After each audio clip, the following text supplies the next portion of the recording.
जी, आज हमारा है एपिसोड 1 और इस एपिसोड में हम देखेंगे कि स्टॉक क्या होती है, स्टॉक मार्केट क्या होती है, मार्केट कैप क्या होता है, उसके बाद आईपीओ क्या होता है, उसके बाद बुल मार्केट, बेयर मार्केट क्या चीज़ होती है और म्यूचुअल फंड क्या चीज़ होती है। तो ये स्टार्टिंग है, बिगिनर है, तो आप पहले तो स्टॉक मार्केट आप देखें जिस पे मुख्तलिफ कंपनियाँ अपने स्टॉक को जो है वो लॉन्च करती हैं। फ़र्ज़ करें कंपनी के पास एक केक है जिसके वो 100 पीसेस करती हैं, ठीक है। 100 पीसेस में से कुछ हिस्सा वो 80% खुद रखती हैं, 20% जो है वो स्टॉक मार्केट के अंदर लॉन्च कर देती हैं।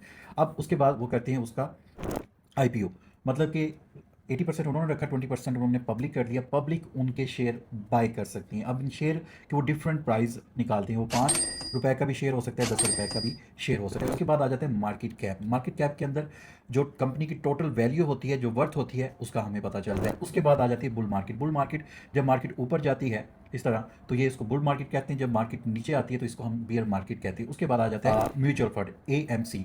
ये क्या होता है? ये जो अकाउंट मैनेजमेंट सिस्टम होता है, वो आपके अकाउंट्स जो होते हैं, जो आपके फंड्स होते हैं, उनको मैनेज करते हैं, उसको म्यूचुअल फंड कहते हैं।